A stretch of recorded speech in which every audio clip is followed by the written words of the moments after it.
We got it! The Neca Ultimate Bride of Frankenstein figure. This is something I've been looking for a really long time. It came out in June, but I just found it today, and I'm super excited about it. So let's take a look inside. So first we have this beautiful portrait over here on this side, and then we have a little window seeing the figure. This one comes with a lot of accessories, all kinds of stuff, especially, you know, if you're a big fan of the different faces of the Bride of Frankenstein. It comes with, I mean, despite her being in like 5 minutes of the movie, she does have a lot of expressions. So we get the kind of like the face, the regular kind of shocked face, and then we have one that's wrapped up where you just see the eyes. So if you want to recreate that one, the first shot where they pull the bandage off her eyes, you can. And you can also have it with it covered. Comes with some different hands, some extra wraps, and I believe the dress comes off. So let's take a closer look at her.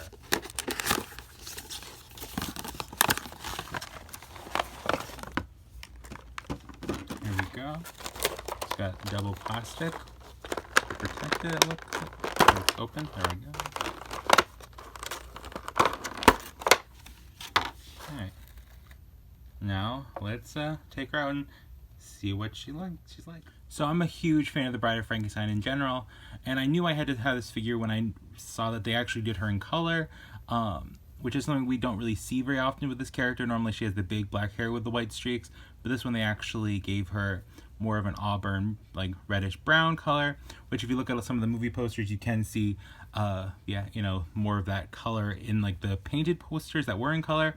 So I think it's very cool that we finally have a representation of her with like an actual in color look. Like her skin's also more of a dead flesh color, less of just white, because a lot of the other ones are just straight up white, you know, white face paint and whatnot. So it's nice to actually see this have actual color in it.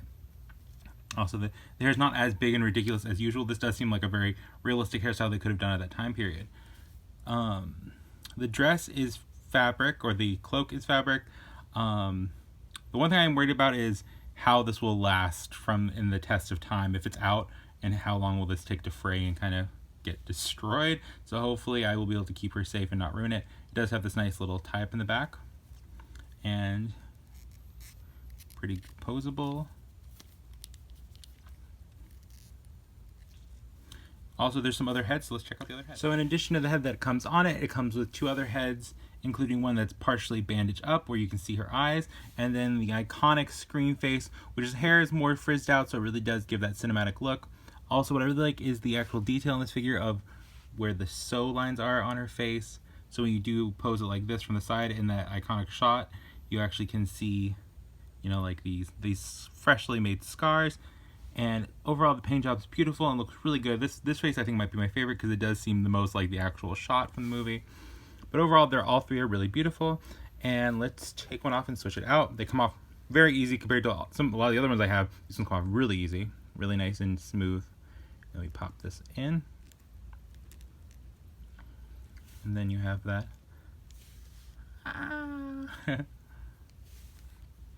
Then for other accessories, there's 2 hands, both that have their fingers stretched out, so you can do more of a grabbing motion.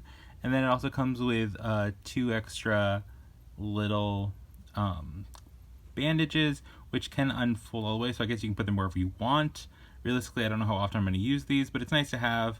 But overall, I don't know how often I'd really use these. I guess you can put them on the wrists, whatnot. You can also take off the cloak so she can be in kind of her wrapped up place. Overall, there's really good articulation.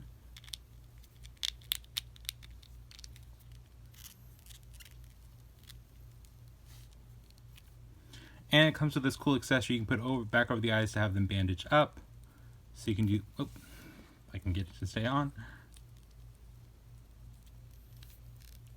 So you can do her, you know, if you want to get the place set where you can have her on the table, whatnot, you can do that, and then do the reveal of her eyes. So that's a nice little fun accessory. Overall, I'm really impressed with this figure. I think she's going to be a really good addition to my Universal Monster collection, and I'm really happy to have her. I think this might be my new favorite Bride of Frankenstein figure.